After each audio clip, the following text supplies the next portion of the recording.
जय हिंद साथियों, फिर से आपका स्वागत है हमारे इस नए घटना चक्र सीरीज़ में, जिसमें हम लोग भारतीय राज्य व्यवस्था एवं शासन का बुक डील करेंगे। या पूरा घटना चक्र का पूरा बुक होगा।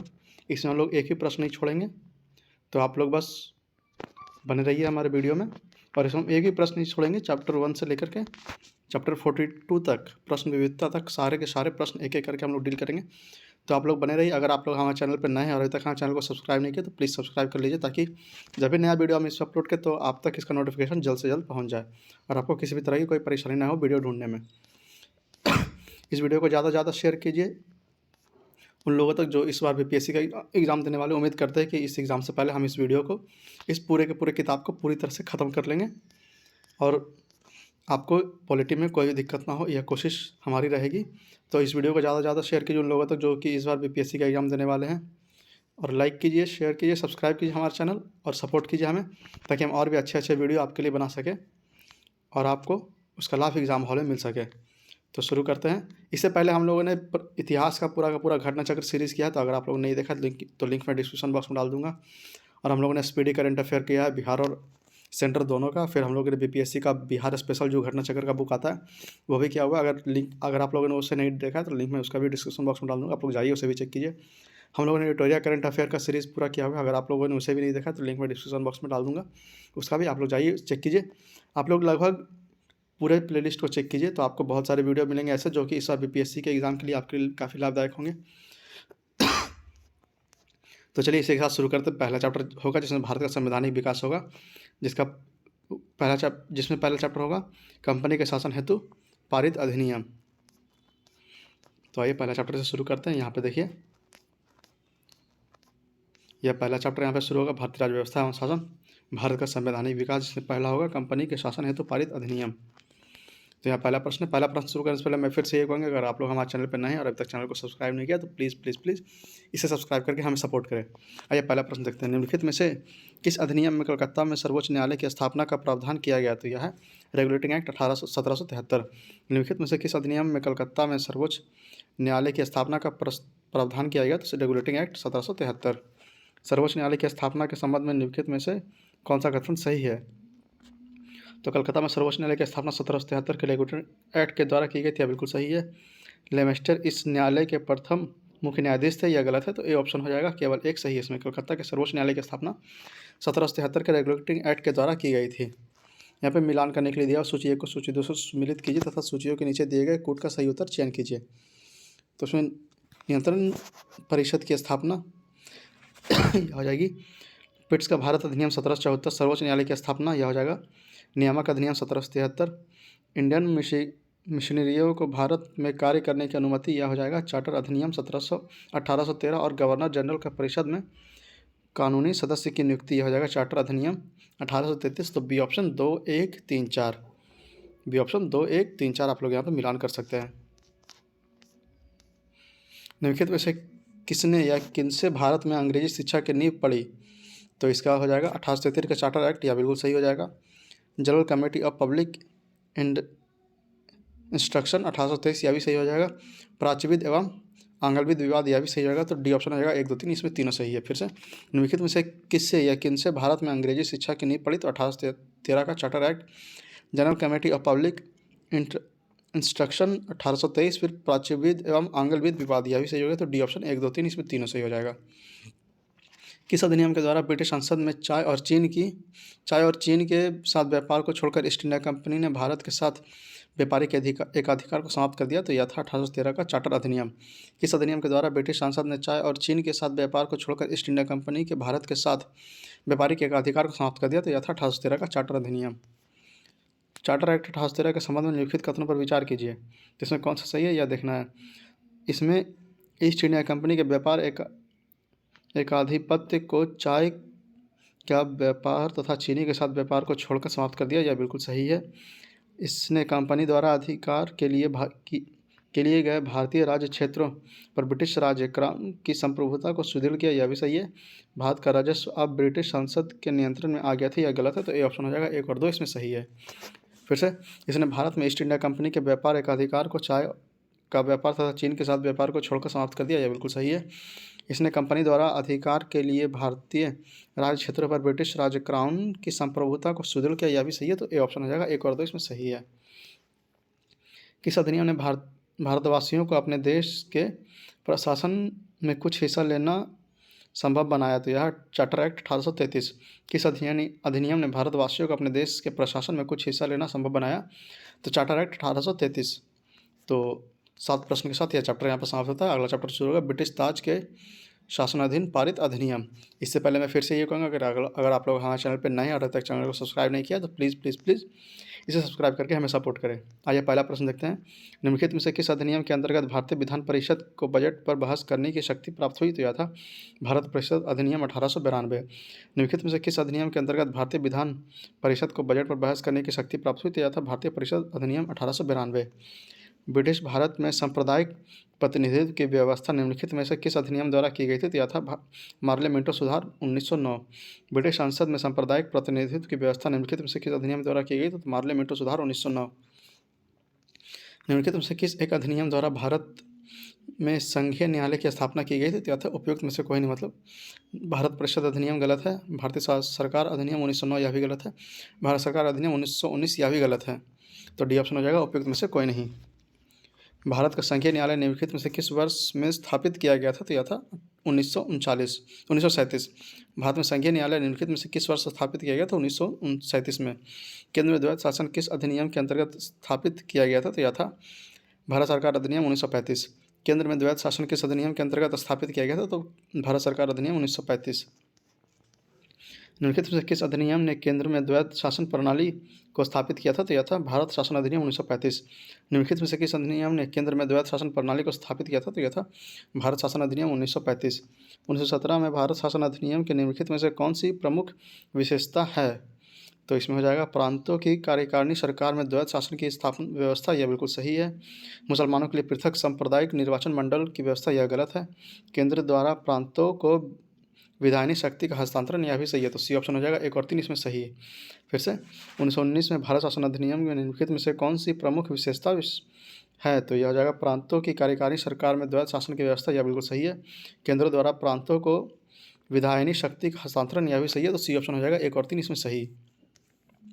निम्नलिखित में से किस ब्रिटिश भारत में प्रांतीय स्वायत्तता शुरू की गई, तो यह था भारत सरकार अधिनियम 1919। निम्नलिखित में से किस ब्रिटिश भारत में प्रांतीय स्वायत्तता शुरू की गई, तो यह था भारत सरकार अधिनियम 1919। भारतीय विधान पालिका प्रथम बार द्विसदनीय बनाई गई कब, तो 1919 के भारत सरकार अधिनियम द्वारा। भारतीय विधान पालिका प्रथम बार द्विसदनीय बनाई गई, तो 1919 के भारत सरकार अधिनियम द्वारा। केंद्र में कौन सा एक्ट द्विसदनीय विधायिका लाया, तो यह है 1919 का एक्ट। केंद्र में कौन सा एक्ट द्विसदनीय विधायिका लाया, तो यह है 1919 का एक्ट। निम्नलिखित कथनों पर विचार कीजिए, तो इसमें देखना कौन सा सही है। तो 1919 के मॉन्टेग्यू चेम्सफोर्ड सुधार में 12 वर्ष से अधिक आयु के सभी महिलाओं के लिए मताधिकार की संस्तुति की गई, यह बिल्कुल गलत है। 1935 के गवर्नमेंट ऑफ इंडिया एक्ट में विधानमंडल में महिलाओं के लिए आरक्षित स्थानों का प्रावधान किया गया, यह सही है, तो बी ऑप्शन हो जाएगा। केवल 2 सही है। फिर से 1935 के गवर्नमेंट ऑफ इंडिया एक्ट में विधानमंडल में महिलाओं के लिए आरक्षित स्थानों का प्रावधान किया गया, यह बिल्कुल सही है। भारतीय सिविल सेवा के संदर्भ में निम्नलिखित कथनों में कौन सा कथन सही है, तो इसमें देखना भारत सरकार अधिनियम 1919 में भारतीय सिविल सेवा के लिए एक अलग परीक्षा का प्रावधान किया गया जो भारत में होगी, यह बिल्कुल सही है। फिर भारतीय सिविल सेवा ने 1941 में भारतीयों का प्रतिशत यूरोपियों से अधिक था, यह भी बिल्कुल सही है, तो सी ऑप्शन हो जाएगा। 1 और 2 दोनों सही।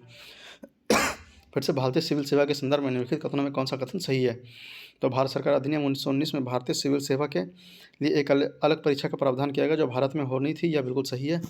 भारतीय सिविल सेवा में 1941 में भारतीयों का प्रतिशत यूरोपियों से अधिक था, यह भी बिल्कुल सही है। केंद्रीय विधानसभा के निम्नलिखित में से कौन से निर्वाचित भारत शासन अधिनियम 1919 के तहत हुई, तो यह था सी ऑप्शन। बी और सी मतलब 1937 और 1945। केंद्रीय विधानसभा के निम्नलिखित में से कौन सा निर्वाचन भारत शासन अधिनियम 1919 के तहत हुई थी, 1937 का, 1945 का। सॉरी, ए और सी मिस्टेक, 1926 और 1945 का, 1926 और 1945, ए और सी। भारत शासन अधिनियम 1919 के अंतर्गत भारतीय विधायिका का अंतिम निर्वाचन किस वर्ष में आयोजित किया गया? तो यह था 1945 में। भारत शासन अधिनियम 1919 के अंतर्गत भारतीय विधायिका का अंतिम निर्वाचन किस वर्ष में आयोजित किया गया? तो 1945 में। राष्ट्रपति की अध्यादेश निर्गत करने की शक्ति प्रेरित है किससे? तो यह था भारत सरकार अधिनियम 1935 से।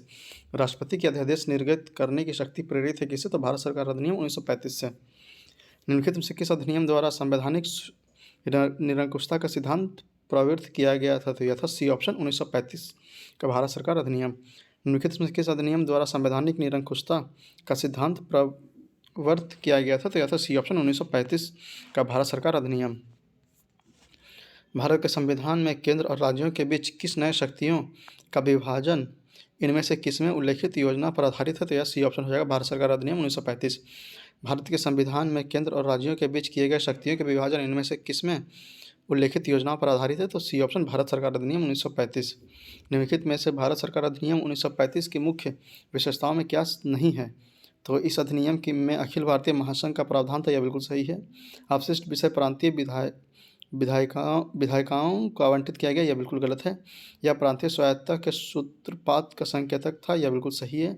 इसने प्रांतीय स्तर पर द्वैध शासन प्रणाली को समाप्त कर केंद्र में लागू किया, यह बिल्कुल सही है। तो बी ऑप्शन इसमें गलत हो जाएगा। अवशिष्ट विषय प्रांतीय विधायिकाओं को आवंटित किया गया था, यह बिल्कुल गलत है। एक संघीय व्यवस्था और केंद्र में द्वैध शासन भारत में लागू किया गया था, तो सी ऑप्शन हो जाएगा 1935 के अधिनियम द्वारा। एक संघीय व्यवस्था और केंद्र में द्वैध शासन भारत में लागू किया गया था, तो 1935 के अधिनियम द्वारा। अखिल भारतीय महासंघ स्थापित करने का प्रावधान शामिल किया गया था, तो ए ऑप्शन भारत सरकार अधिनियम 1935 में। अखिल भारतीय महासंघ स्थापित करने का प्रावधान किया गया था, तो भारत सरकार अधिनियम 1935 में। निम्नलिखित में से किस एक अधिनियम में भारत में संघीय स्वशासन की व्यवस्था दी थी? तो यह था सी ऑप्शन भारत सरकार अधिनियम 1935। निम्नलिखित में से किस एक अधिनियम में भारत में संघीय शासन की व्यवस्था दी गई थी? तो यह था सी ऑप्शन भारत सरकार अधिनियम 1935। 1935 के अधिनियम द्वारा स्थापित संघ में अवशेष शक्तियाँ किसको दी गई थी? तो यह था सी ऑप्शन गवर्नर जनरल को। 1935 के अधिनियम द्वारा स्थापित संघ में अवशेष शक्तियाँ किसको दी गई थी? तो गवर्नर जनरल को। निम्नलिखित में से कौन सा एक भारत शासन अधिनियम 1935 में स्वीकार किए हुए महत्वपूर्ण और स्थायी अवयव नहीं है? तो यह ए ऑप्शन हो जाएगा देश के लिए लिखित संविधान। निम्नलिखित में से कौन सा एक भारत शासन अधिनियम 1935 में स्वीकार किया हुआ महत्वपूर्ण और अस्थायी अवयव नहीं है? तो ए ऑप्शन हो जाएगा देश के लिए लिखित संविधान, यह गलत है। विधानमंडल के लिए निर्वाचित एवं जवाबदेह प्रतिनिधित्व यह होगा। एक संघ की योजना का विचार यह भी था। विधानमंडल के लिए सरकारी सदस्यों का समवाचित नॉमिनेट किया जाना, यह भी बिल्कुल सही। तो ए ऑप्शन हो जाएगा देश के लिए लिखित संविधान।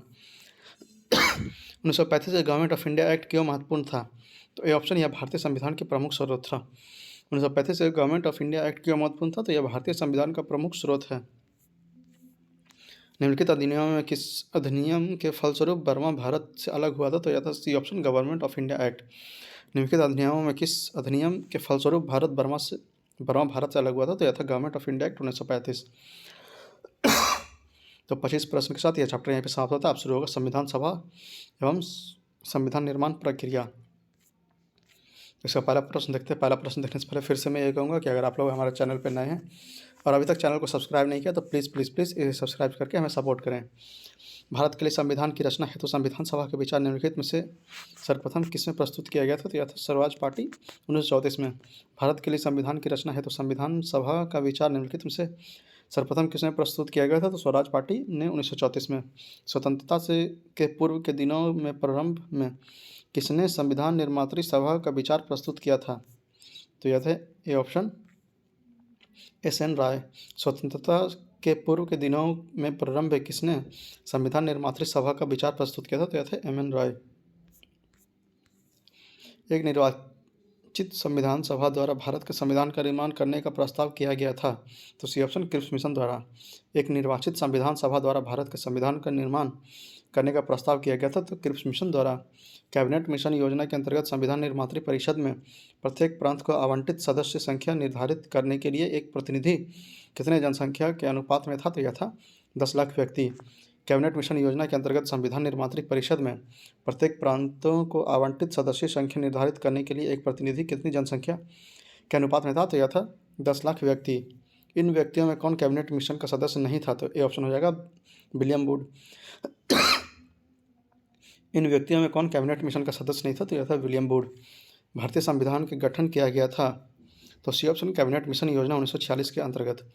भारतीय संविधान सभा का गठन किया गया था? तो सी ऑप्शन कैबिनेट मिशन योजना 1946 के अंतर्गत। 1946 में निर्मित अंतिम सरकार में कार्यपालिका परिषद के उपसभापति थे कौन? तो यह था जवाहरलाल नेहरू। 1946 में निर्मात्री अंतिम सरकार में कार्यपालिका परिषद के उप सभापति थे कौन? तो जवाहरलाल नेहरू। निम्नलिखित में से कौन अगस्त 1946 में गठित प्रथम अंतरिम राष्ट्रीय सरकार का सदस्य नहीं था? तो यह थे डॉक्टर एस राधाकृष्णन। निम्नलिखित में से कौन अगस्त 1946 में गठित प्रथम अंतरिम राष्ट्रीय सरकार के सदस्य नहीं थे? तो यह था डॉक्टर एस राधाकृष्णन। यहाँ पे कथन कारण वाला प्रश्न दिया हुआ है। तो बेबेल योजना के अनुसार कार्यकारिणी परिषद में हिंदुओं और मुसलमान सदस्यों की संख्या समान होनी थी। यह बिल्कुल सही है। बेबेल के विचार था कि ऐसी व्यवस्था से भारत का बंटवारा बच जाता। यह बिल्कुल गलत है। तो सी ऑप्शन हो जाएगा। कथन सही है पर कारण गलत है। फिर से बेबेल योजना के अनुसार कार्यकारिणी परिषद में हिंदुओं और मुसलमान सदस्यों की संख्या समान होनी थी। यह बिल्कुल सही है। बेबेल के विचार था कि ऐसी व्यवस्था से भारत का बंटवारा बच जाता। यह बिल्कुल गलत है। तो सी ऑप्शन इसमें सही होगा। निम्नलिखित में से कौन से कथन संविधान सभा के विषय में सत्य है? तो इसमें देखना कौन कौन सा सत्य है। वह वयस्क मताधिकार पर आधारित था। यह बिल्कुल गलत है। वह प्रत्यक्ष निर्वाचन का परिणाम था। यह भी बिल्कुल गलत है। वह बहुदलीय निकाय था। यह बिल्कुल सही है। उसने अनेक समितियों के माध्यम से कार्य किया। यह भी सही है। तो सी ऑप्शन हो जाएगा। 3 और 4 इसमें सही है। भारतीय संविधान सभा के संबंध में निम्नलिखित में से कौन सा कथन सही है? तो इसमें देखना कौन सा कथन सही है। तो यह वयस्क मताधिकार पर आधारित नहीं था। यह बिल्कुल सही है। यह प्रत्यक्ष निर्वाचन का परिणाम था। यह गलत है। यह बहुदलीय संरचना नहीं थी। यह भी गलत है। यह कई समितियों के माध्यम से कार्यरत था। यह भी सही है। तो ए और डी इसमें सही हो जाएगा। ए ऑप्शन ए और डी सही। निम्नलिखित में से संविधान सभा के बारे में गलत कथन कौन सा है? तो इसमें बड़ी संख्या में समितियों की मदद से काम किया। उनमें से प्रारूप समिति सबसे महत्वपूर्ण थी। यह बिल्कुल सही है। अल्पसंख्यक समुदाय जैसे ईसाई, एंग्लो इंडियन और पारसियों को सभी में पर्याप्त प्रतिनिधित्व दिया गया। यह भी सही है। इसका निर्वाचन सार्वभौमिक वयस्क मताधिकार के आधार पर किया गया। यह बिल्कुल गलत है। इसका चुनाव प्रक्रिया 1935 के अधिनियम के 6ठे अनुसूची पर आधारित था। कर, संपत्ति और शैक्षणिक योग्यता के कारण मताधिकार सीमित था। यह बिल्कुल सही है। तो सी ऑप्शन हो जाएगा इनमें गलत। इसका निर्वाचन सार्वभौम वयस्क मताधिकार के आधार पर किया गया था। भारत के संविधान का प्रारूप तैयार करने वाली संविधान सभा के सदस्य को क्या कहा जाता है? तो विभिन्न प्रांतों के विधानसभाओं द्वारा चुना गया था। भारत के संविधान के प्रारूप तैयार करने वाली संविधान सभा के सदस्यों को विभिन्न प्रांतों की विधानसभा द्वारा चुना गया था। भारतीय इतिहास के संदर्भ में प्रांतों में संविधान सभा के सदस्य, तो सी ऑप्शन हो जाएगा, प्रांतीय विधानसभाओं द्वारा निर्वाचित हुए थे। भारतीय इतिहास के संदर्भ में प्रांतों में विधानसभा सदस्य संविधान के सदस्य थे। तो यह था प्रांतीय विधानसभा द्वारा निर्वाचित हुए थे।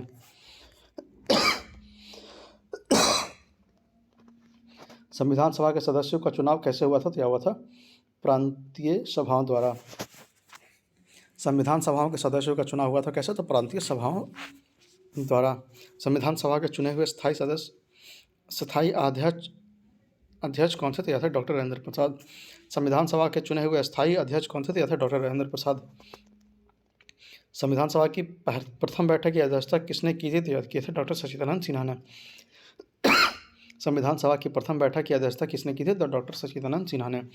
भारतीय संविधान सभा के उद्घाटन अधिवेशन की अध्यक्षता की गई थी किसके द्वारा? तो डॉक्टर सच्चिदानंद सिन्हा द्वारा। भारतीय संविधान सभा के उद्घाटन अधिवेशन की अध्यक्षता की गई थी किसके द्वारा? तो डॉक्टर सच्चिदानंद सिन्हा के द्वारा।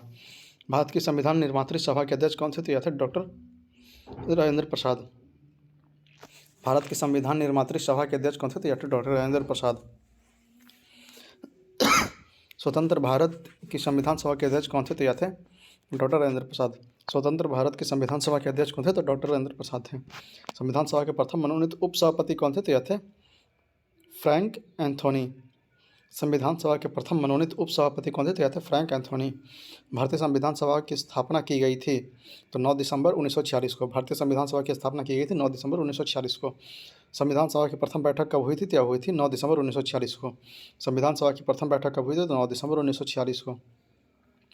संविधान सभा का गठन कब हुआ था? तो यह हुआ था दिसंबर 1946 को। संविधान सभा का गठन कब हुआ था? तो दिसंबर 1946 को। भारत का संविधान सभा का प्रथम अधिवेशन शुरू हुआ था कब? तो यह था 9 दिसंबर 1946 को।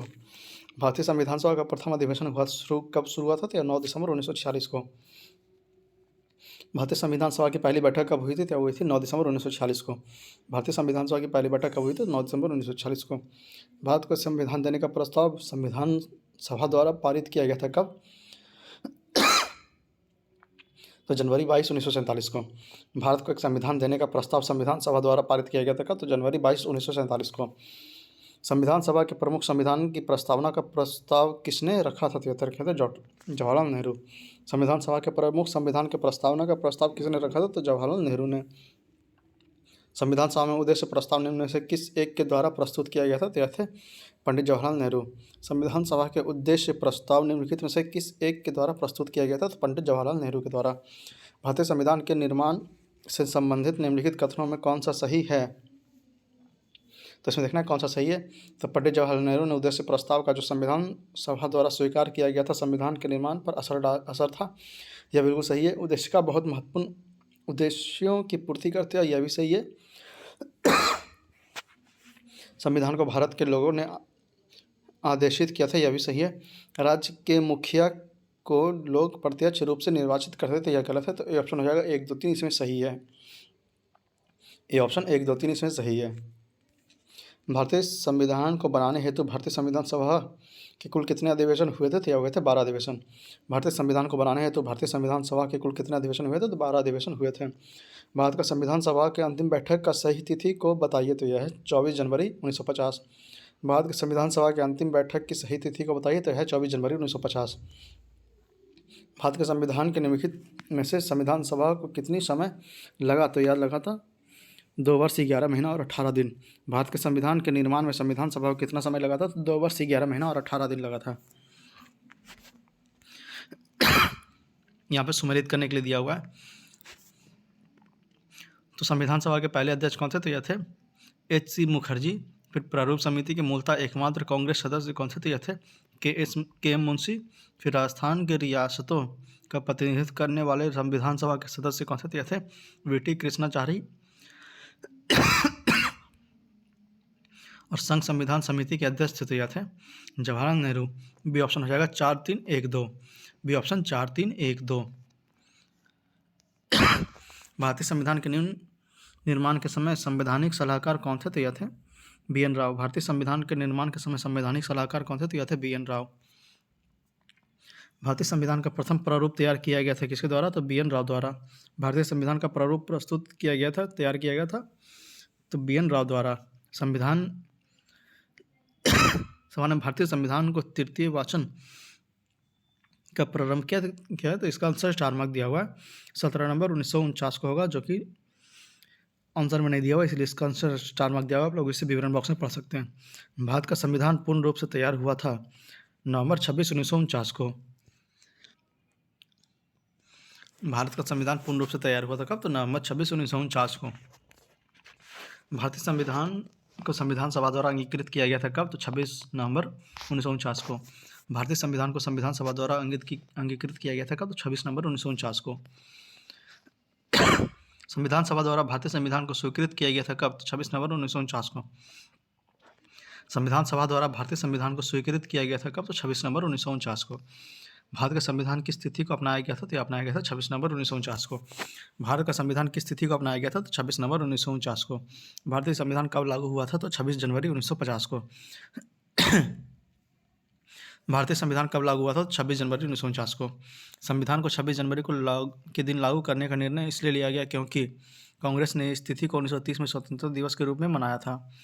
संविधान को 26 जनवरी के दिन लागू करने का निर्णय लिया गया था क्योंकि कांग्रेस ने इस तिथि को 1930 में स्वतंत्रता दिवस के रूप में मनाया था।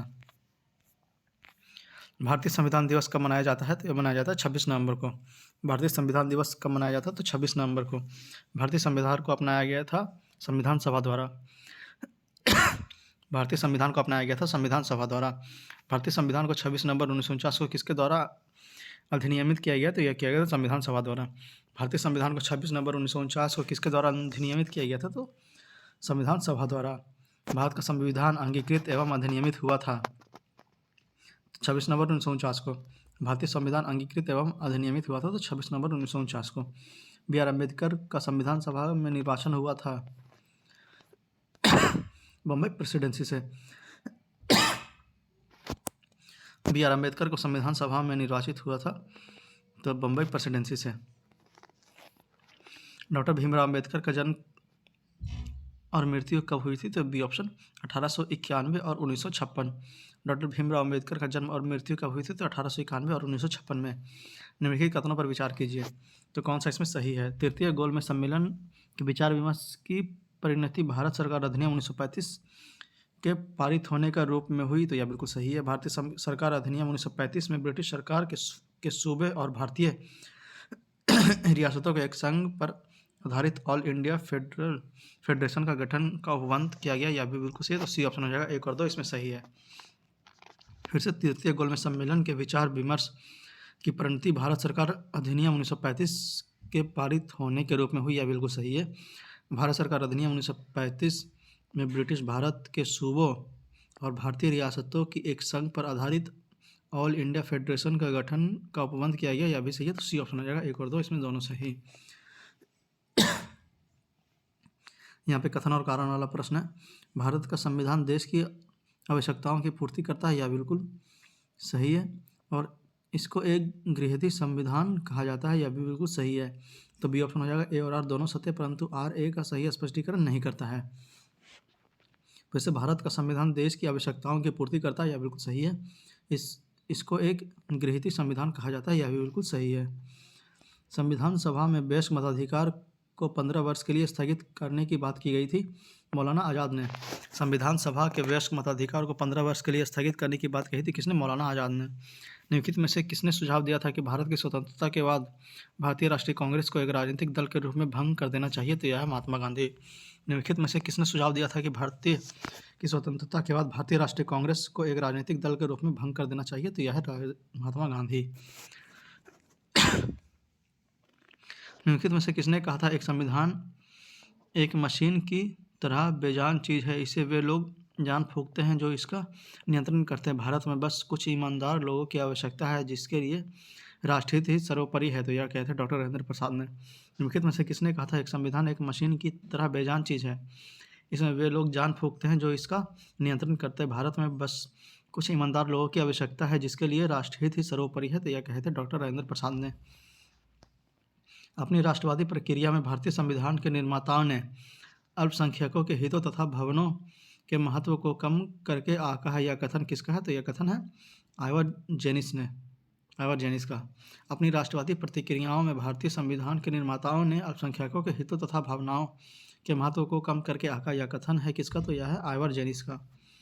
किसने कहा था संविधान सभा कांग्रेस थी और कांग्रेस भारत था? यह थे ऑस्टिन। किसने कहा था संविधान सभा कांग्रेस थी और कांग्रेस भारत था? तो यह थे ऑस्टिन। भारतीय संविधान सभा के कुल कितने महिला सदस्य थे? तो यह थे 15। भारतीय संविधान सभा में कुल कितने महिला सदस्य थे? तो 15। तो 57 प्रश्न के साथ यह चैप्टर यहीं पर समाप्त होता है। अब शुरू होगा संविधान सभा की प्रमुख समितियां। निम्नलिखित में से संविधान सभा की संविधान समिति की अध्यक्ष कौन थे? तो यह थे जवाहरलाल नेहरू। निम्नलिखित में से संविधान सभा के संघ संविधान समिति के अध्यक्ष कौन थे? तो यह थे जवाहरलाल नेहरू। संविधान सभा की प्रांतीय संविधान समिति के अध्यक्ष कौन थे? तो यह थे सरदार पटेल। संविधान सभा की प्रांतीय संविधान समिति के अध्यक्ष कौन थे? तो यह थे सरदार पटेल। भारतीय संविधान सभा की प्रारूप समिति के अध्यक्ष थे? तो यह थे डॉक्टर भीमराव अम्बेडकर। भारतीय संविधान सभा की प्रारूप समिति के अध्यक्ष थे कौन? तो भीमराव अम्बेडकर। भारतीय संविधान सभा के प्रारूप समिति के अध्यक्ष कौन थे? तो यह थे डॉक्टर भीमराव अम्बेडकर। भारतीय संविधान सभा के प्रारूप समिति के अध्यक्ष कौन थे? तो यह थे भीमराव अम्बेडकर। यहाँ पे सुमेलित करने के लिए दिया हुआ है, तो यहाँ पे इसका आंसर स्टार मार्क दिया हुआ है क्योंकि कोई भी इसमें सही आंसर नहीं है। तो नीचे दिया हुआ है मूल अधिकार हो जाएगा सरदार पटेल, संचालन हो जाएगा डॉक्टर राजेंद्र प्रसाद, संघ शक्ति हो जाएगा जवाहरलाल नेहरू और प्रारूप समिति हो जाएगा BR अम्बेडकर। फिर से मूल अधिकार हो जाएगा सरदार पटेल, संचालन हो जाएगा राजेंद्र प्रसाद, संघ शक्ति हो जाएगा जवाहरलाल नेहरू और प्रारूप समिति हो जाएगा BR अम्बेडकर। आप लोग यहाँ विवरण बॉक्स में नीचे पढ़ सकते हैं। संविधान सभा द्वारा स्थापित मौलिक अधिकारों और अल्पसंख्यक हेतु सलाहकार समिति के अध्यक्ष कौन थे? तो यह थे बी ऑप्शन सरदार पटेल। संविधान सभा द्वारा स्थापित मौलिक अधिकार और अल्पसंख्यक हेतु सलाहकार समिति के अध्यक्ष कौन थे? तो यह थे Sardar Patel. Doctor B R Ambedkar की अध्यक्षता में संविधान सभा के प्रारूप समिति में कितने अन्य सदस्य थे? तो यह थे 6। डॉक्टर बी आर अम्बेडकर की अध्यक्षता में संविधान सभा के प्रारूप समिति में कितने अन्य सदस्य थे? तो 6 अन्य सदस्य थे। निम्नलिखित में से कौन संविधान प्रारूप समिति के सदस्य था? तो इसमें हो जाएगा एन गोपालास्वामी और अल्लादी कृष्ण स्वामी अय्यर। तो सी ऑप्शन हो जाएगा 1 और 3। फिर से एन गोपालास्वामी और अल्लादी कृष्ण स्वामी अय्यर। संविधान पांडुलेखन समिति का निम्न में से कौन सदस्य नहीं था? तो मोहम्मद सदुल्ला थे, के एम मुंशी थे, ए के अय्यर थे, जवाहरलाल नेहरू नहीं थे। संविधान पांडुलेखन समिति के निम्न में से कौन सदस्य नहीं थे? तो जवाहरलाल नेहरू नहीं थे। संविधान सभा ने डॉक्टर बी आर अम्बेडकर की अध्यक्षता में प्रारूप समिति का गठन कब किया? तो किए थे 29 अगस्त 1947 को।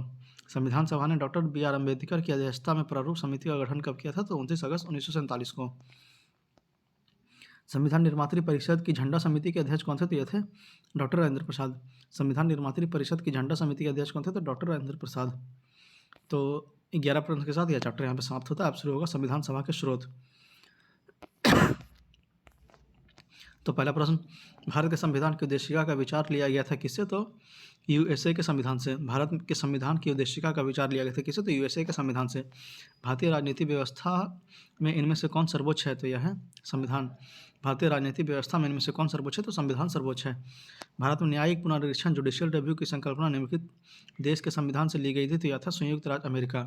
भारत में न्यायिक पुनरीक्षण जुडिशियल रिव्यू की संकल्पना निम्नलिखित देश से ली गई थी। तो यह था संयुक्त राज्य अमेरिका। न्यायिक पुनर्वलोकन की व्यवस्था तो भारत और यूएसए में है। न्यायिक पुनर्वलोकन की व्यवस्था भारत और यूएसए में है। निम्नलिखित में से कौन सा लक्षण भारतीय परिसंघ और अमेरिकी परिसंघ में समान रूप से पाया जाता है? तो यह है डी ऑप्शन, संविधान के निर्वाचन के लिए परिसंघीय उच्चतम न्यायालय। निम्नलिखित में से कौन सा लक्षण भारतीय परिसर और अमेरिकी परिसंघ में समान रूप से पाया जाता है? तो यह संविधान के निर्वाचन के लिए परिसंघीय उच्चतम न्यायालय। निम्नलिखित में से कौन लक्षण भारतीय परिसंघ और अमेरिकी परिसंघ के समान रूप में पाया जाता है? तो भारत के निर्वाचन के लिए परिसंघीय उच्चतम न्यायालय। भारत की संघात्मक व्यवस्था निम्नलिखित में से किस देश से संबंधित है? तो यह है कनाडा से। भारत की संघात्मक व्यवस्था निम्नलिखित में से किस देश से संबंधित है? तो यह संबंधित है कनाडा से। भारतीय संघवाद किस देश की पद्धति पर आधारित है? तो आधारित है कनाडा पर। भारतीय संघवाद किस देश की पद्धति पर आधारित है? तो कनाडा पर। भारतीय संविधान में राज्यों का संघ की संकल्पना को प्रस्तुत किया है किसने? तो यह है ब्रिटिश नॉर्थ अमेरिका अधिनियम से। भारतीय संविधान में राज्यों का संघ की संकल्पना का प्रस्तुत किया गया है तो ब्रिटिश नॉर्थ अमेरिकी अधिनियम से। भारत के संविधान में सम्मिलित समवर्ती सूची किस देश की देन है? तो यह देन है ऑस्ट्रेलिया की। भारत के संविधान में सम्मिलित समवर्ती सूची किस देश की देन है? तो ऑस्ट्रेलिया की। भारत ने समवर्ती सूची की संकल्पना उद्घात की है तो ऑस्ट्रेलिया के संविधान से। भारत में समवर्ती सूची की संकल्पना उद्घात की है तो ऑस्ट्रेलिया के संविधान से। भारत की संविधान निर्मात्री में 7वीं अनुसूची में वर्णित समवर्ती सूची की अवधारणा का ग्रहण किया गया था तो ऑस्ट्रेलिया के संविधान से। भारत के संविधान निर्माताओं ने 7वीं अनुसूची में वर्णित समवर्ती सूची की अवधारणा को ग्रहण किया था तो ऑस्ट्रेलिया के संविधान से। भारत के संविधान में समवर्ती सूची की अवधारणा ग्रहित की गई थी तो ऑस्ट्रेलिया के संविधान से। भारत के संविधान में समवर्ती सूची की अवधारणा ग्रहित की गई थी कहाँ से? तो ऑस्ट्रेलिया के संविधान से। भारतीय संविधान में राज्य के नीति निर्देशक तत्वों की संकल्पना किस देश के संविधान पर आधारित है? तो यह है आयरलैंड। भारतीय संविधान में राज्य के नीति निर्देशक तत्व की संकल्पना किस देश के संविधान पर आधारित है? तो यह है आयरलैंड से। भारतीय संविधान में अन्य देशों के संविधानों से कुछ विशेषताओं को लिया गया है। किस देश का राज्य के नीति निर्देशक तत्व के निर्माण में योगदान है? तो यह है आयरलैंड का। भारत के संविधान में अन्य देशों के संविधान में कुछ विशेषताओं को लिया गया है। किस देश का राज्य के नीति निर्देशक तत्व के निर्माण में योगदान है? तो यह है आयरलैंड। राजभाषा के गठन में प्रतिभा, अनुभव एवं सेवा के प्रतिनिधित्व देने में भारतीय संविधान निर्माता निम्नलिखित उदाहरण से प्रभावित हुए थे तो यह थे आयरिश गणतंत्र से। राजभाषा के गठन में प्रतिभा, अनुभव एवं सेवा को प्रतिनिधित्व देने में भारतीय संविधान निर्माता निम्नलिखित उदाहरण से प्रभावित हुए थे तो यह थे आयरिश गणतंत्र से। यहाँ पे सुमेलित करने के लिए दिया हुआ है तो मूल अधिकार हो जाएगा संयुक्त राज्य अमेरिका, शासन की संसदीय प्रणाली हो जाएगी यूके, आपात उपबंध हो जाएगा कनाडा और राज्य के नीति निर्देशक तत्व हो जाएंगे आयरलैंड। फिर से मूल अधिकार हो जाएगा संयुक्त राज्य अमेरिका, शासन की संसदीय प्रणाली हो जाएगी यूके, आपात उपबंध हो जाएगा जर्मनी, राज्य के नीति निर्देशक तत्व हो जाएंगे आयरलैंड। सी ऑप्शन हो जाएगा 2, 1, 4, 3। निम्नलिखित में से कौन सा युग्म सुमेलित नहीं है? तो मौलिक अधिकार संयुक्त राज्य अमेरिका, यह बिल्कुल सही है। राज्य के नीति निर्देशक तत्व आयरलैंड, यह भी सही है। केंद्र की अवशिष्ट शक्तियाँ ऑस्ट्रेलिया, यह गलत है। आपातकालीन शक्तियाँ जर्मनी, यह भी सही है। तो सी ऑप्शन गलत हो जाएगा, केंद्र की अवशिष्ट शक्तियाँ ऑस्ट्रेलिया। यहाँ पे सुमेलित करने के लिए फिर से दिया हुआ है। तो मौलिक अधिकार हो जाएगा अमेरिकी अधिकार पत्र, राज्य के नीति निर्देशक तत्व हो जाएंगे आयरिश संविधान, मंत्रिमंडलीय सरकार हो जाएगी ब्रिटिश संविधान, और केंद्रीय राज संबंध हो जाएगा कनाडा का संविधान। तो डी ऑप्शन हो जाएगा 4-1-3-2, 4-1-3-2। फिर से अगला प्रश्न सुमेलित करने के लिए यहाँ पे दिया हुआ है। तो विधि का शासन हो जाएगा इंग्लैंड, विधियों द्वारा स्थापित प्रक्रिया हो जाएगा जापान, राष्ट्रपति के विचाराधीन राज्यपाल द्वारा विधेयक सुरक्षित रखना, यह हो जाएगा कनाडा, और विस्तृत उभयनिष्ठ सूची हो जाएगा डी ऑप्शन ऑस्ट्रेलिया। तो डी ऑप्शन हो जाएगा 2-3-4-1, 2-3-4-1। यहाँ पे अगला प्रश्न फिर से सुमेलित करने के लिए दिया हुआ है। तो राज्य के नीति निर्देशक सिद्धांत हो जाएंगे आयरलैंड, मूल अधिकार हो जाएगा संयुक्त राज्य अमेरिका, संघ राज्य संबंधों की संबंधित सूची हो जाएगी ऑस्ट्रेलिया, और भारत राज्यों के संघ है तथा संघ में अधिक शक्ति निहित है, तो यह हो जाएगा कनाडा। D option 3-5-1-2, 3-5-1-2। भारतीय संविधान में मौलिक कर्तव्यों पर विचार लिया गया है कहाँ से? तो रूस, पूर्व सोवियत संघ के संविधान से। भारतीय संविधान में मौलिक कर्तव्यों का विचार लिया गया है कहाँ से? तो रूस के संविधान से। यहाँ पे कथन कारण दिया हुआ है, भारत का संविधान सबसे अधिक लंबा हो गया है, यह बिल्कुल सही है। मौलिक अधिकारों के अध्ययन अमेरिकी संविधान के मॉडल से लिया गया, यह भी सही है। तो बी ऑप्शन हो जाएगा। एक ए और आर दोनों सही है, परंतु आर एक सही व्याख्या नहीं करता है। बी ऑप्शन ए और आर दोनों सही है। भारतीय संविधान में निहित मूल अधिकारों की अवधारणा किस देश के संविधान से ग्रहण की गई? तो यह की गई संयुक्त राज्य अमेरिका से। भारतीय संविधान में निहित मूल अधिकारों की अवधारणा किस देश के संविधान से ग्रहित की गई? तो संयुक्त राज्य अमेरिका से। भारतीय संविधान में मूल अधिकारों के विचार लिया गया है कहाँ से? तो अमेरिका के संविधान से। भारतीय संविधान में मूल अधिकारों का विचार लिया गया है कहाँ से? तो अमेरिका के संविधान से। मौलिक अधिकारों की अवधारणा ली गई है कहाँ से? तो यूएसए के संविधान से। मौलिक अधिकारों की अवधारणा ली गई है कहाँ से? तो यूएसए के संविधान से। लिखित संविधान का प्रारंभ किस देश से हुआ है? तो यह हुआ अमेरिका से। लिखित संविधान का प्रारंभ किस देश से हुआ? तो अमेरिका से। तो 26 प्रश्न के साथ यह चैप्टर यहीं पे समाप्त होता है। अब शुरू होगा भारतीय संविधान के प्रमुख भाग। तो पहला प्रश्न देखते हैं, भारतीय संविधान में कितने भागों में विभाजित किया गया भारतीय संविधान को? तो यह किया गया 22 भाग में। भारतीय संविधान को कितने भागों में विभाजित किया गया? तो 22 भागों में। निम्नलिखित में से कौन सा एक सही सुमेलित नहीं है? तो नागरिकता संविधान का भाग 2, यह बिल्कुल सही है। मौलिक अधिकार संविधान का भाग 3, यह भी सही है। मौलिक कर्तव्य संविधान का भाग 4A, यह गलत है। राज्य संविधान का भाग 6, यह बिल्कुल सही। मौलिक कर्तव्य संविधान का भाग 6A, यह बिल्कुल गलत है। तो सी ऑप्शन इसमें गलत हो जाएगा। हमारे संविधान के किस भाग में 3 सोपानों में पंचायतें बनाने की परिकल्पना की गई है? तो यह है भाग 9। हमारे संविधान के किस भाग में 3 सोपानों में पंचायतें बनाने की परिकल्पना की गई? तो यह है भाग 9। संविधान सभा भारतीय संविधान का कौन सा भाग और अध्याय संघ और राज्यों के बीच विधायी संबंधों के बीच में है? तो यह है ये ऑप्शन भाग 11 और अध्याय 1। भारतीय संविधान का कौन सा भाग और अध्याय संघ और राज्यों के बीच विधायी संबंध के बारे में है? तो यह भाग 11 और अध्याय 1। यहाँ पे अगला प्रश्न सुमेलित करने के लिए दिया हुआ है।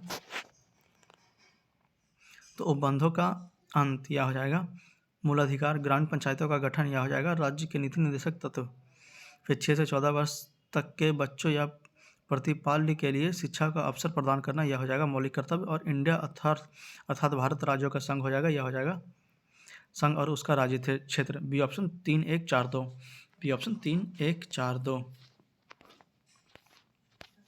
अगला प्रश्न, निम्नलिखित में से कौन सा एक युग्म सही सुमेलित है? तो इसमें हो जाएगा संविधान का चौथा का भाग मौलिक कर्तव्य। सी ऑप्शन बिल्कुल सही है, संविधान का चौथा का भाग मौलिक कर्तव्य। निम्नलिखित में से कौन सही सुमेलित नहीं है? तो नागरिकता भाग 2, यह बिल्कुल सही है। संग्रह क्षेत्र भाग 7, यह बिल्कुल गलत है। नगर पालिका भाग 9A, यह बिल्कुल सही है। निर्वाचन 15, यह बिल्कुल सही है। तो बी ऑप्शन इसमें गलत हो जाएगा, संघ राज्य क्षेत्र भाग 7। यहाँ पे अगला प्रश्न सुमेलित करने के लिए दिया हुआ है। तो भारतीय संविधान का भाग 9 यह हो जाएगा। पंचायत भारतीय संविधान का भाग 8 हो जाएगा। संग्रह क्षेत्र भारतीय संविधान का भाग 4A हो जाएगा। मूल कर्तव्य और भारतीय संविधान का 9-1 हो जाएगा पंचायत। सॉरी 9A हो जाएगा नगर पालिका। तो ए ऑप्शन हो जाएगा 3142। A option 3142। निम्नलिखित में से कौन भारतीय संविधान के अंतर्गत सही सुमेलित नहीं है? तो पंचायत भाग 9 यह बिल्कुल सही है, नगर पालिका 9 का यह भी सही है, सहकारी समिति 9 खा यह भी सही है, अधिकरण 10 यह बिल्कुल गलत है, तो डी ऑप्शन इसमें गलत हो जाएगा।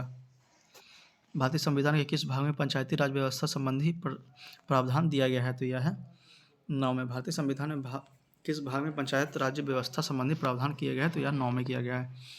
संविधान के कौन सा भाग में पंचायती राज से संबंधित प्रावधान सम्मिलित किए गए हैं? तो यह भाग 9। संविधान के कौन से भाग में पंचायती राज से संबंधित प्रावधान सम्मिलित किए गए हैं? तो यह भाग 9। यहाँ पे अगला प्रश्न सुमेलित करने के लिए दिया हुआ है, तो मौलिक अधिकार हो जाएगा। भाग 3 भारत का संविधान, मौलिक कर्तव्य हो जाएगा। भाग 4A भारत का संविधान, संघ हो जाएगा। भाग 5 भारत का संविधान और आपात उपबंध हो जाएगा। भाग 18 भारत का संविधान। A option 2143। A option 2143। निम्नलिखित में से कौन सा एक सही सुमेलित नहीं है? तो मूल कर्तव्य भाग 4 का यह बिल्कुल सही है, राज्य भाग 6 यह भी सही है, भारत का महान्यायवादी भाग 13 यह गलत है, संघ और राज्यों के अधीन सेवाएं भाग 16 या 14 यह बिल्कुल सही है, तो सी ऑप्शन में गलत हो जाएगा। भारत का महान्यायवादी भाग 13। अगला प्रश्न यहाँ पे सुमेलित करने के लिए दिया हुआ है, तो भारत संविधान का भाग 15 यह हो जाएगा निर्वाचन। भारतीय संविधान का भाग 16 यह हो जाएगा कुछ वर्गों के संबंध में विशेष उपबंध। भारतीय संविधान का भाग 17 हो जाएगा राजभाषा, और भारतीय संविधान का भाग 18 हो जाएगा आपात उपबंध। B option 4 3 2 1। फिर से भारतीय संविधान का भाग 5 हो जाएगा निर्वाचन। भारतीय संविधान का भाग 15 हो जाएगा निर्वाचन। भाग 16 हो जाएगा कुछ वर्गों के संबंध में विशेष उपबंध। भाग 17 हो जाएगा राजभाषा, और भाग 18 हो जाएगा आपात उपबंध। B option 4 3 2 1। भारतीय संविधान के भाग 16 संबंधित है किससे? तो कुछ वर्गों के लिए विशेष उपबंध। भारतीय संविधान का भाग 16 संबंधित है किससे? तो कुछ वर्गों के लिए विशेष उपबंध से। D option. तो 15 प्रश्न के साथ यह चैप्टर यहीं पे समाप्त होता है। अब शुरू होगा संविधान के कुछ अनुच्छेद। तो यहाँ पे अनुच्छेद दिया हुआ, आप लोग चाहे तो इसे आराम से पढ़ सकते हैं वीडियो रोक रोक के।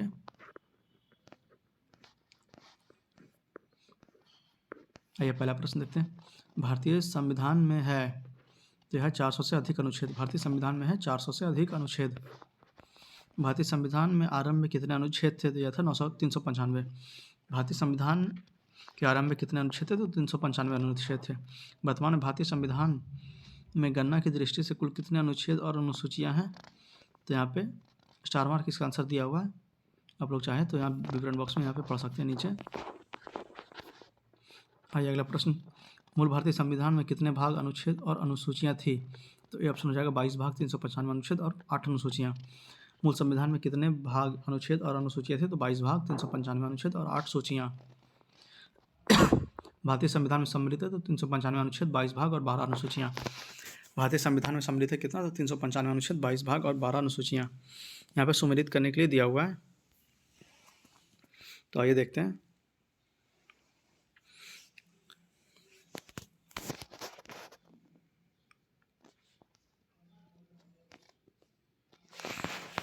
नए राज्यों का गठन, भारतीय संविधान का अनुच्छेद 3 नागरिकता यह हो जाएगा भारतीय संविधान का भाग 2।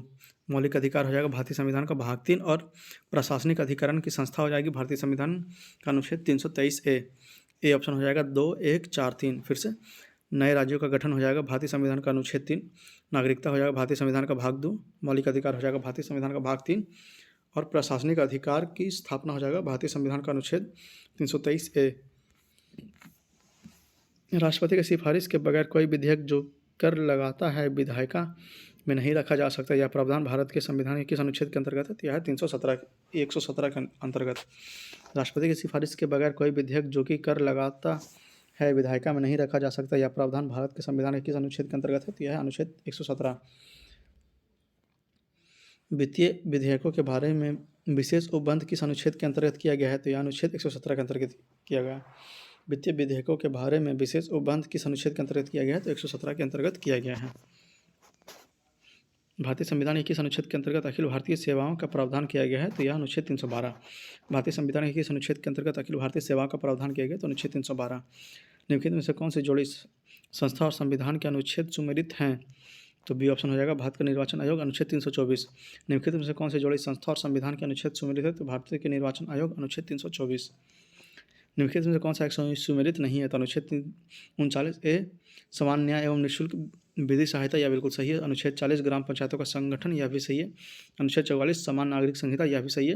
अनुच्छेद 48 न्यायपालिका का कार्यपालिका से पृथककरण, यह बिल्कुल गलत है। तो डी ऑप्शन इसमें हो जाएगा। अनुच्छेद 48 न्यायपालिका का कार्यपालिका से पृथककरण। यहाँ पे अगला प्रश्न सुमेलित करने के लिए दिया हुआ है। अनुच्छेद 124 संघीय न्यायपालिका, अनुच्छेद 5 नागरिकता, अनुच्छेद 352 आकस्मिक प्रावधान और अनुच्छेद 245 विधायी शक्तियों का वितरण। ये ऑप्शन हो जाएगा 1, 2, 3, 4। ये ऑप्शन 1, 2, 3, 4। यहाँ पे अगला प्रश्न फिर से सुमेलित करने के लिए दिया हुआ है। तो अनुच्छेद 14 हो जाएगा समानता का अधिकार, अनुच्छेद 36 हो जाएगा नीति निर्देशक तत्व, अनुच्छेद 74 हो जाएगा मंत्रिपरिषद और अनुच्छेद 368 हो जाएगा संशोधन प्रक्रिया। फिर से अनुच्छेद 14 हो जाएगा समानता का अधिकार, अनुच्छेद 36 हो जाएगा नीति निर्देशक तत्व, अनुच्छेद 74 हो जाएगा मंत्रिपरिषद और अनुच्छेद 368 हो जाएगा संशोधन प्रक्रिया। D option 3, 4, 2, 1। 3, 4, 2, 1। अगला प्रश्न सुमेलित करने के लिए दिया हुआ है। तो विधानता नए राज्यों को शामिल करना, अनुच्छेद 2 समता का अधिकार हो जाएगा अनुच्छेद 14, गिरफ्तारी और निरोध से संरक्षण हो जाएगा अनुच्छेद 22 और राष्ट्रपति का विधेयक को अनुमति देने की अधिकार हो जाएगा अनुच्छेद 111। B option 2, 1, 4, 3। B option 2, 1, 4, 3। यहाँ पे अगला प्रश्न फिर से सुमेलित करने के लिए दिया हुआ है। तो अनुच्छेद 54 हो जाएगा भारत के राष्ट्रपति का निर्वाचन, अनुच्छेद 75 हो जाएगा प्रधानमंत्री और मंत्रिपरिषद की नियुक्ति, अनुच्छेद 155 हो जाएगा राज्यों के राज्यपाल की नियुक्ति और अनुच्छेद 164 हो जाएगा राज्य के मुख्यमंत्री और मंत्रिपरिषद की नियुक्ति। तो ये ऑप्शन हो जाएगा 1, 2, 3, 4। फिर से अनुच्छेद 54 हो जाएगा भारत के राष्ट्रपति का निर्वाचन, अनुच्छेद 75 हो जाएगा प्रधानमंत्री और मंत्रिपरिषद की नियुक्ति, अनुच्छेद 155 हो जाएगा राज्य के राज्यपाल की नियुक्ति और अनुच्छेद 164 हो जाएगा राज्य के मुख्यमंत्री और मंत्रिपरिषद की नियुक्ति। यहाँ पे अगला प्रश्न फिर से सुमेलित करने के लिए दिया हुआ है। तो अनुच्छेद 61 हो जाएगा राष्ट्रपति पर महाभियोग, अनुच्छेद 67 का हो जाएगा उपराष्ट्रपति को हटाना, अनुच्छेद 90 हो जाएगा स्पीकर को हटाना और अनुच्छेद 90 हो जाएगा राज्यसभा के उपसभापति को हटाना। फिर से अनुच्छेद 61 हो जाएगा राष्ट्रपति पर महाभियोग, अनुच्छेद 67 का हो जाएगा उपराष्ट्रपति को हटाना, अनुच्छेद 94 हो जाएगा स्पीकर को हटाना और अनुच्छेद 90 हो जाएगा राज्यसभा के उपसभापति को हटाना। अगला प्रश्न 17 नंबर सुमेलित करने के लिए दिया हुआ है। अनुच्छेद 323A हो जाएगा प्रशासनिक अधिकरण, अनुच्छेद 324 हो जाएगा निर्वाचन, अनुच्छेद 330 हो जाएगा लोकसभा के लिए अनुसूचित जाति व अनुसूचित जनजाति सदस्यों का आरक्षण और अनुच्छेद 20 हो जाएगा 320 लोक सेवा आयोग का कार्य। C option 2, 1, 4, 3। C option 2, 1, 4, 3। यहाँ पे सुमेलित करने के लिए दिया हुआ है। तो संवैधानिक संशोधन हो जाएगा अनुच्छेद 368 वित्तीय आयोग हो जाएगा, अनुच्छेद 280 वित्तीय आपात हो जाएगा, अनुच्छेद 360 और अखिल भारतीय सेवाएं हो जाएगी अनुच्छेद 312। फिर से संवैधानिक संशोधन हो जाएगा अनुच्छेद 368 वित्तीय आयोग हो जाएगा, अनुच्छेद 280 वित्तीय आपात हो जाएगा, अनुच्छेद 360 और अखिल भारतीय सेवाएं हो जाएगी अनुच्छेद 312। यहाँ पर अगला प्रश्न सुमेलित करने के लिए फिर से दिया हुआ है। तो भारत का नियंत्रक एवं महालेखा परीक्षक हो जाएगा अनुच्छेद 148 वित्तीय आयोग हो जाएगा, अनुच्छेद 280 प्रशासनिक अधिकरण हो जाएगा अनुच्छेद 323A और संघ लोकसेवा आयोग हो जाएगा अनुच्छेद 315। फिर से भारत का नियंत्रक एवं महालेखा परीक्षक हो जाएगा अनुच्छेद 148 वित्तीय आयोग हो जाएगा अनुच्छेद 280 प्रशासनिक अधिकरण हो जाएगा अनुच्छेद 323A संघ लोकसेवा आयोग हो जाएगा अनुच्छेद 315। A option 3, 2, 4, 1। निम्नलिखित में से कौन एक सही सुमेलित नहीं है? तो यहाँ पे इसका आंसर स्टार मार्क दिया हुआ है, आप लोग चाहें तो इसे यहाँ पे विवरण बॉक्स में पढ़ सकते हैं। निम्नलिखित में से किसका सुमेल सही है? तो इसमें हो जाएगा डी ऑप्शन अनुच्छेद 352 आपात स्थिति की घोषणा। निम्नलिखित में से किसका सुमेल सही है? तो यह है डी ऑप्शन अनुच्छेद 352 आपात स्थितियों की घोषणा। यहाँ पे अगला प्रश्न फिर से सुमेलित करने के लिए दिया हुआ है। तो 215 हो जाएगा उच्च न्यायालय का अभिलेख न्यायालय होना, अनुच्छेद 222 हो जाएगा किसी न्यायाधीश का एक उच्च न्यायालय से दूसरे उच्च न्यायालय में अंतरण और अनुच्छेद 226 हो जाएगा कुछ रीट निकालने की उच्च न्यायालय की शक्ति और अनुच्छेद 227 हो जाएगा सभी न्यायालयों के अध्यादेश की शक्ति।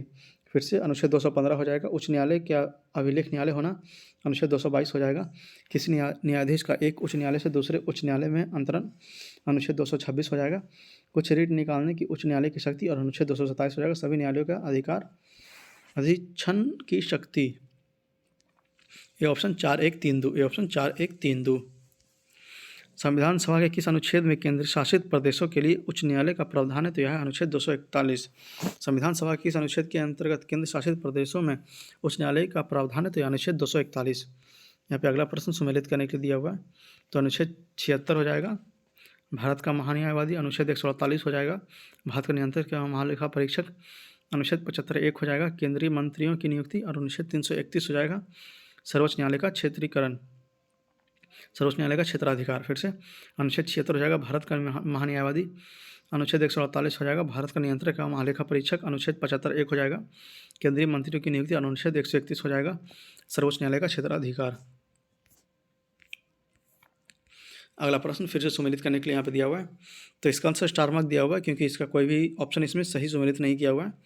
तो आप लोग यहाँ नीचे देख सकते हैं। विधि के सम्मुख समानता हो जाएगा अनुच्छेद 14। कार्य करने का अधिकार हो जाएगा अनुच्छेद 41। कार्य करने के लिए सही एवं मान्य स्थिति हो जाएगा अनुच्छेद 42। और शैशव पूर्व देखभाल तथा 6 वर्ष से कम आयु बच्चे के लिए शिक्षा का व्यवस्था यह हो जाएगा अनुच्छेद 45। निम्नलिखित में से कौन सा सही सुमेलित नहीं है? भारत संविधान और संबंधित राज्य दिया हुआ है, तो अनुच्छेद 371 का नागालैंड यह बिल्कुल सही है। 371 खा असम यह भी सही है। 371 गा मेघालय यह गलत है। 371 घा आंध्र प्रदेश यह भी सही है। तो सी ऑप्शन गलत हो जाएगा, अनुच्छेद 371 गा मेघालय। तो अगला प्रश्न यहाँ पे अनुसूची दिया हुआ है, तो अनुसूची का चैप्टर, तो इसी के साथ मतलब 26 प्रश्न के साथ यह चैप्टर यहाँ पे समाप्त होता है। अगला चैप्टर अनुसूचियाँ हैं। तो पहला प्रश्न देखते हैं, भारतीय संविधान में कुल कितनी अनुसूचियाँ हैं, तो यह 12। भारतीय संविधान में कुल कितनी अनुसूचियाँ हैं, तो 12 अनुसूची। भारतीय संविधान में 12 अनुसूची हैं। निम्नलिखित कथनों पर विचार कीजिए। भारत संविधान में 20 भाग हैं, इसमें देखना कौन सा सही है। भारत संविधान में कुल 390 अनुच्छेद हैं, यह गलत है।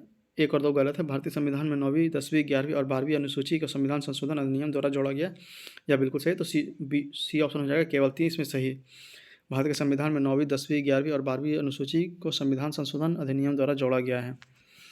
भारतीय संविधान की निम्न दी गई अनुसूचियों में से कौन सा एक राज्य के नामों की सूची तथा उनके राज्य क्षेत्र का ब्यौरा देती है, तो यह ए ऑप्शन हो जाएगा पहली। भारतीय संविधान के निम्न दी गई अनुसूचियों में कौन सी एक राज्यों के नाम और नाम की सूची तथा उनके राज्य क्षेत्र का ब्यौरा देती है, तो यह पहली अनुसूची। यदि भारत संघ को एक नए राज्य का सृजन करना हो तो संविधान के निम्नलिखित अनुसूचियों में से किस एक को अवश्य संशोधित किया जाना चाहिए, तो यह है पहली अनुसूची। यदि भारत संघ के नए राज्य का सृजन करना हो तो संविधान के निम्नलिखित अनुसूचियों में किस एक का अवश्य संशोधन किया जाना चाहिए, तो यह है पहली अनुसूची। भारत के संविधान की 4थी अनुसूची विवेचित करती है किसे, तो राज्यसभा के स्थानों के आवंटन को। भारत के संविधान की 4थी अनुसूची विवेचित करती है किसे, तो राज्यसभा के स्थानों के आवंटन को। भारतीय संविधान की 3री अनुसूची में निम्न में से क्या उपबंधित है, तो सी ऑप्शन हो जाएगा 1, 2 और 4। देखते हैं। संघ में मंत्री के लिए पद की शपथ का प्रारूप, यह बिल्कुल सही है। उच्चतम न्यायालय के मुख्य न्यायाधीश द्वारा ली जाने वाली शपथ का प्रारूप, यह भी सही है। भारत के राष्ट्रपति के लिए पद की शपथ का प्रारूप, यह गलत है। संसद के सदस्य द्वारा ली जाने वाली शपथ का प्रारूप, यह भी सही है। तो सी ऑप्शन हो जाएगा 1, 2, 4 इसमें सही। यहाँ पे अगला प्रश्न सुमेलित करने के लिए दिया हुआ है, तो चतुर्थ हो जाएगा राज्यसभा, षष्ठम हो जाएगा जनजातीय क्षेत्र, अष्टम हो जाएगा भाषा और नवम हो जाएगा भूमि सुधार। फिर से चतुर्थ हो जाएगा राज्यसभा, अष्टम हो जाएगा जनजातीय क्षेत्र, षष्ठम हो जाएगा जनजातीय क्षेत्र, अष्टम हो जाएगा भाषा और नवम हो जाएगा भूमि सुधार। C option 3, 4, 2, 1। अगला प्रश्न फिर से सुमेलित करने के लिए यहाँ पे दिया हुआ है, तो 7वीं अनुसूची हो जाएगी विधायी शक्तियों का वितरण, 8वीं अनुसूची हो जाएगी भाषाएं, 9वीं अनुसूची हो जाएगी कुछ अधिनियमों का विधि मान्यकरण, और 10वीं अनुसूची हो जाएगी दल परिवर्तन के आधार पर निहरता। फिर से 7वीं अनुसूची हो जाएगी विधायी शक्तियों का वितरण, 8वीं अनुसूची हो जाएगी भाषाएं, 9वीं अनुसूची हो जाएगी कुछ अधिनियमों का विधि मान्यकरण, और 10वीं अनुसूची हो जाएगी दल परिवर्तन के आधार पर निहरता। सी ऑप्शन 3, 1, 4, 2। यहाँ पे अगला प्रश्न फिर से सम्मिलित करने के लिए दिया हुआ है। तो 7वीं अनुसूची हो जाएगी संघ राज्य तथा संवर्ती सूचियाँ। 9वीं अनुसूची हो जाएगी कुछ अधिनियमों का विधि मान्यकरण। 8वीं अनुसूची हो जाएगी 1 मिनट। 7वीं अनुसूची हो जाएगी संघ राज्य तथा संवर्ती सूचियाँ। फिर 8वीं अनुसूची हो जाएगी भाषाएं। 9वीं अनुसूची हो जाएगी कुछ अधिनियमों का विधि मान्यकरण। और 10वीं अनुसूची हो जाएगी दल परिवर्तन के आधार पर निहरता। फिर से 7वीं अनुसूची हो जाएगी संघ राज्य तथा संवर्ती सूची। 8वीं अनुसूची हो जाएगी भाषाएं। 9वीं अनुसूची हो जाएगी कुछ अधिनियमों का विधि मान्यकरण। और 10वीं अनुसूची हो जाएगी दल परिवर्तन के आधार पर निहरता। D option 3, 1, 4, 2। किस प्रधानमंत्री के कार्यकाल के दौरान भारत के संविधान में 9वीं अनुसूची को पुनः स्थापित किया गया था? तो यह थे जवाहरलाल नेहरू। किस प्रधानमंत्री के कार्यकाल के दौरान भारतीय संविधान में 9वीं अनुसूची को पुनः स्थापित किया गया था? तो यह थे जवाहरलाल नेहरू। राजभूमि सुधार अधिनियमों को संवैधानिक सुधार प्रदान करने के हेतु सम्मिलित किया गया है? तो यह है 9वीं अनुसूची में। राजभूमि सुधार अधिनियमों को संवैधानिक सुधार प्रदान करने हेतु सम्मिलित किया गया है, तो 9वीं अनुसूची में। यहाँ पे कौन सा कथन सही है यह देखना है। तो भारत की संसद किसी कानून विशेष को भारत के संविधान की 9वीं अनुसूची में डाल सकती है, यह बिल्कुल सही है। 9वीं अनुसूची में डाले गए किसी कानून को की वैधता का परीक्षण किसी न्यायालय द्वारा नहीं किया जा सकता एवं उसके ऊपर कोई निर्णय भी नहीं किया जा सकता, यह बिल्कुल गलत है। तो ये ऑप्शन हो जाएगा केवल एक सही।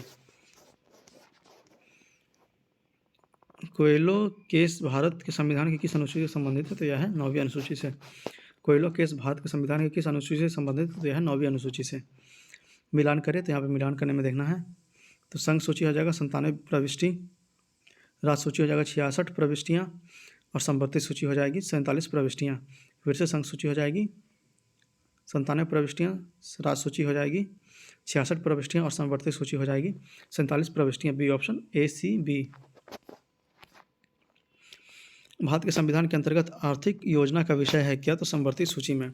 भारत के संविधान के अंतर्गत आर्थिक योजना का विषय है संवर्ती सूची में। आर्थिक नियोजन भारतीय संविधान की किस सूची में सम्मिलित है? तो यह है संवर्ती सूची में। आर्थिक नियोजन भारतीय संविधान की किस सूची में सम्मिलित है? तो यह है संवर्ती सूची में। जानवरों के प्रति क्रूरता को रोकथाम भारतीय संविधान की किस सूची में रखा गया है? तो यह रखा गया है संवर्ती सूची में। जानवरों के प्रति क्रूरता की रोकथाम को भारतीय संविधान की किस सूची में रखा गया है? तो यह रखा गया संवर्ती सूची में। निम्नलिखित में से कौन सा विषय संवर्ती सूची का है? तो यह है आपराधिक मामले। निम्नलिखित में से कौन सा विषय संवर्ती सूची का है? तो यह है आपराधिक मामले। निम्नलिखित में से कौन सा मत भारत के संविधान की संवर्ती सूची में है? तो यह है जनसंख्या नियंत्रण और परिवार नियोजन। निम्नलिखित में से कौन सा मत भारत के संविधान की संवर्ती सूची में है? तो यह जनसंख्या नियंत्रण एवं परिवार नियोजन। निम्नलिखित में से कौन सा सुमेलित नहीं है? तो सार्वजनिक स्वास्थ्य एवं स्वच्छता, राज्य सूची, यह बिल्कुल सही है। जनगणना, संघ सूची, यह भी सही है। राज्यसभा में सीटों का बंटवारा, द्वितीय अनुसूची, यह गलत है। दल बदल विरोध, 10वीं अनुसूची, यह भी सही है। तो सी ऑप्शन इसमें गलत हो जाएगा। राज्यसभा में सीटों का बंटवारा, द्वितीय अनुसूची। निम्नलिखित में से कौन सा विषय संवर्ती सूची में है? तो यह हो जाएगा शिक्षा। निम्नलिखित में से कौन सा विषय संवर्ती सूची में है? तो यह है शिक्षा। शिक्षा जो प्रारंभ राज्य सूची का विषय था उसे संवर्ती सूची में स्थानांतरित किया गया। कब? तो 42वां अनुसूची 42वां संशोधन द्वारा। शिक्षा जो प्रारंभ राज्य सूची का विषय था उसे संवर्ती सूची में स्थानांतरित किया गया या यह किया गया था 42वें संविधान संशोधन द्वारा। भारतीय संविधान के किस संशोधन में वनों को राज्यभूमि से संवर्ती सूची राज्य सूची संवर्ती सूची में स्थानांतरित किया गया? तो यह था 42वें अनुसूची में। भारतीय संविधान के किस संशोधन में वनों को राज्य सूची से संवर्ती सूची में स्थानांतरित किया गया? तो यह था 42वां। भारत के संविधान के अंतर्गत विषय तथा संबंधित सूची के बारे में युगों में कौन सा सुमेलित नहीं है? तो वन संवर्ती सूची, यह बिल्कुल सही है। शेयर बाजार संवर्ती सूची, यह गलत है। डाकघर बचत बैंक संघीय सूची, यह बिल्कुल सही है। जन स्वास्थ्य राज्य सूची, यह भी सही है। तो बी ऑप्शन इसमें गलत हो जाएगा, शेयर बाजार संवर्ती सूची। यहाँ पे अगला प्रश्न सुमेलित करने के लिए दिया हुआ है। केंद्र सरकार हो जाएगा जनसंख्या जनगणना, केंद्र सूची हो जाएगा जनगणना, राज्य सूची हो जाएगा पुलिस और सार्वजनिक व्यवस्था, संवर्ती सूची हो जाएगा जनसंख्या नियंत्रण और परिवार नियोजन, और अवशिष्ट शक्तियाँ हो जाएगा अंतरिक्ष अनुसंधान। A option 3, 1, 4, 2। A option 3, 1, 4, 2। भारतीय संविधान के निम्नलिखित में से कौन से प्रावधान शिक्षा पर प्रभाव डालता है? तो इसमें हो जाएगा राज्य की नीति के निर्देशक तत्व, ग्रामीण और शहरी स्थानीय निकाय, पंचम अनुसूची, षष्ठम अनुसूची और सप्तम अनुसूची। यह पाँचों हो जाएगा। तो डी ऑप्शन हो जाएगा 1, 2, 3, 4, 5। यह पाँचों प्रभाव डालता है। भारत के संविधान के निम्नलिखित में से कौन सी एक अनुसूची में दल बदल विरोधी कानून विषयक प्रावधान है? तो यह है 10वीं अनुसूची। भारत के संविधान के निम्नलिखित में से कौन सी एक अनुसूची में दल बदल विरोधी कानून विषयक प्रावधान है? तो यह है 10वीं अनुसूची। भारतीय संविधान की किस अनुसूची में दल बदल विरोधी कानून को रखा गया है? तो यह रखा गया 10वीं अनुसूची में। भारतीय संविधान की किस अनुसूची में दल बदल विरोध कानूनों को रखा गया है? तो यह रखा गया 10वीं अनुसूची में। भारतीय संविधान की 10वीं अनुसूची का संबंध है किससे? तो दल बदल विरोधी कानून से। भारतीय संविधान के 10वीं अनुसूची का संबंध है किससे? तो दल बदल विरोधी कानून से। भारतीय संविधान की 10वीं अनुसूची का संबंध है किससे? तो दल बदल प्रतिरोध विधिनियम से। भारतीय संविधान की 10वीं अनुसूची का संबंध है तो दल बदल प्रतिरोध विधेयक से। भारतीय संविधान की 7वीं अनुसूची के अंतर्गत संघ राज्यों में निम्नलिखित में से किसका उल्लेख नहीं है? तो यह है गैस का। भारतीय संविधान की संवर्धित सूची के अंतर्गत संघ सूची में निम्नलिखित में से किसका उल्लेख नहीं है? तो यह है गैस का। निम्नलिखित में से कौन सा विषय भारतीय संविधान की संघ सूची में सम्मिलित नहीं है? तो यह है कृषि। निम्नलिखित में से कौन सा विषय भारतीय संविधान की संघ सूची में सम्मिलित नहीं है? तो यह है कृषि। भारतीय संविधान की 7वीं अनुसूची के अंतर्गत किस राज्य सूची में निम्न में से किसका उल्लेख है? तो यह है रेलवे पुलिस का। भारतीय संविधान की 7वीं अनुसूची में के अंतर्गत राज्य सूची में निम्न में से किसका उल्लेख है? तो यह है रेलवे पुलिस का। निम्न में से कौन सा राज्य सूची में है? तो यह है रेल पुलिस। निम्न में से कौन राज्य सूची में है? तो यह है रेल पुलिस। 5वीं पंचायती राज विषय निम्नलिखित में से किस सूची में सम्मिलित है? तो यह है राज्य सूची में। पंचायती राज विषय निम्नलिखित में से किस सूची में सम्मिलित है? तो यह है राज्य सूची में। निम्नलिखित में से किस विषय भारतीय संविधान की 7वीं अनुसूची की सूची 3 संवर्धित सूची में शामिल है? तो यह है दंड प्रक्रिया। निम्नलिखित में से कौन सा विषय भारतीय संविधान की 7वीं अनुसूची की सूची 3 संवर्धित सूची में सम्मिलित है? तो यह दंड प्रक्रिया। विवाह विच्छेद और गोद लेना संविधान की 7वीं सूची में सम्मिलित निम्नलिखित के अंतर्गत सम्मिलित किया गया है? तो यह है सूची 3 में संवर्धित सूची में, सी ऑप्शन। विवाह विच्छेद और गोद लेना संविधान की 7वीं सूची में निम्नलिखित के अंतर्गत सम्मिलित है? तो यह सूची 3 संवर्धित सूची, सी ऑप्शन। भारतीय संविधान की 7वीं अनुसूची की किस सूची एवं प्रविष्टि का संबंध राज्य के विधानमंडल के निर्वाचन से है? तो इसका आंसर हो जाएगा ए और सी, मतलब सूची 1 प्रविष्टि 72 और सूची 2 प्रविष्टि 37, ए और सी। भारतीय संविधान की 7वीं अनुसूची की किस सूची एवं प्रविष्टि का संबंध राज्य के विधानमंडल के निर्वाचन से है? तो यह है सूची 1 प्रविष्टि 72 और सूची 2 प्रविष्टि 37।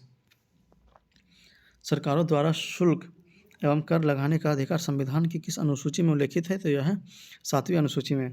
सरकारों द्वारा शुल्क एवं कर लगाने का अधिकार संविधान के किस अनुसूची में उल्लेखित है? तो यह है 7वीं अनुसूची में। भूमि सुधार खाली स्थान विषयों के अंतर्गत है? तो यह है राजसूची। भूमि सुधार खाली स्थान के विषयों के अंतर्गत है? तो यह है राजसूची के अंतर्गत।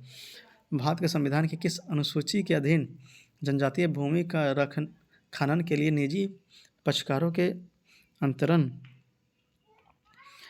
अकृत और शून्य घोषित किया जा सकता है? तो यह है 5वीं अनुसूची। भारतीय संविधान की किस अनुसूची के अधीन जनजातीय भूमि का खनन के लिए निजी पक्षकारों के अंतरण अकृत और शून्य घोषित किया जा सकता है? तो यह है 5वीं अनुसूची। भारत के संविधान की किस अनुसूची में विभिन्न राज्यों में अनुसूचित क्षेत्रों के प्रशासन और नियंत्रण के लिए विशेष उपबंध है? तो यह है 5वीं अनुसूची। भारत के संविधान के किस अनुसूची में विभिन्न राज्यों में अनुसूचित क्षेत्र का प्रशासन और नियंत्रण के लिए विशेष उपबंध है? तो यह है 5वीं अनुसूची। भारत के संविधान में 5वीं अनुसूची और 6ठी अनुसूची का उपबंध निम्नलिखित में से किसके लिए किया गया है? तो यह किया गया अनुसूचित जातियों के हित के संरक्षण के लिए। भारत के संविधान में 5वीं अनुसूची और 6ठी अनुसूची का उपबंध निम्नलिखित में से किसके लिए किया गया है? तो अनुसूचित जातियों के हित और संरक्षण के लिए। संविधान की अनुसूची 6 इनमें से किस राज्य में लागू नहीं होती है? तो यह है मणिपुर। संविधान की अनुसूची 6 इनमें से किस राज्य में लागू नहीं होती? तो मणिपुर में। भारतीय संविधान की 6ठी अनुसूची निम्नलिखित में से किस राज्य के जनजातीय क्षेत्र के प्रशासन से संबंधित है? तो यह है मेघालय, त्रिपुरा और मिजोरम। भारतीय संविधान की 6ठी अनुसूची निम्नलिखित में से किस राज्य के जनजातीय क्षेत्र के प्रशासन से संबंधित नहीं है? तो यह है मेघालय, त्रिपुरा और मिजोरम। भारतीय संविधान की 6ठी अनुसूची का प्रावधान निम्नलिखित में से किस राज्य में लागू होता है? तो यह होता है त्रिपुरा में। भारतीय संविधान की 6ठी अनुसूची का प्रावधान निम्नलिखित में से किस राज्य में लागू होता है? तो त्रिपुरा में। संविधान की 11वीं अनुसूची निम्नलिखित में से किससे संबंधित है? तो यह संबंधित है पंचायती राज से।